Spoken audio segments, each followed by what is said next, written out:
জনতাৰ শিল্পী জুবিন গাৰ্গৰ মায়াবিনী ৰাতিৰ বুকুত পৰিৱেশন সহস্ৰাধিক ৰাইজৰ বৃহত্তৰ চাৰিঙীয়া অঞ্চলৰ কৈলাশপতি ভৱন প্ৰেক্ষাগৃহত ৬৭ সংখ্যক লক্ষ্মী উৎসৱ অনুষ্ঠিত হৈ যায়।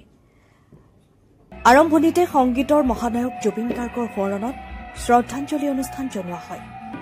লক্ষ্মীৰ উপসভাপতি অৰূপ কুমাৰ দত্তই আঁতৰা এই লক্ষ্মী অনুষ্ঠানত অভিনেতা যাদৱ পাচনি, পোহৰ কৰ্তৃপক্ষ সম্পাদক অমৰ বৰুৱা, জনপ্ৰিয় ঘোষিকা প্ৰেৰণা বৰদলৈ, ভাওনা শিল্পী প্ৰদীপ হাজৰিকা উপস্থিত থাকে। লগতে কৈলাশপতি ভৱনৰ ভূমি দান কৰা পৰিয়ালৰ হুৰ বৰাক গামোচাৰে সন্মান জনোৱা হয়। সাংস্কৃতিক অনুষ্ঠানতে দিনত অনুষ্ঠিত হৈ যোৱা ছাত্ৰ ছাত্ৰীসকলৰ মাজত ভেকচন প্ৰতিযোগিতা, চিত্ৰাংকন আৰু সৃষ্টিশীল নৃত্য প্ৰতিযোগিতাৰ পুৰস্কাৰসমূহ বিতৰণ কৰা হয়। ইয়াৰ পাছতে জনতাৰ শিল্পী জুবিন গাৰ্গৰ সোঁৱৰণত মায়াবিনী ৰাতিৰ বুকুত শীৰ্ষক সাংস্কৃতিক অনুষ্ঠানত স্থানীয় আজান গাঁৱৰ কৰিশ্মা কলিতাৰ পৰিচালনা আৰু পৰিকল্পনাত স্থানীয় ছাত্ৰ ছাত্ৰীক লৈ জুবিন গাৰ্গৰ জীৱন ভিত্তিক হৃদয়স্পৰ্শী এখন নৃত্য নাটিকা প্ৰদৰ্শন কৰে। লগতে বিভিন্নজনে শিল্পীগৰাকীৰ বহু কালজয়ী গীত পৰিৱেশন কৰে। ব্যুৰ' ৰিপৰ্ট, পোহৰ লাইভ।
বিশ বছৰীয়া যোৰহাটবাসীৰ একমাত্ৰ ভৰসা প্ৰতিষ্ঠান ৰিয়া টি ষ্টল।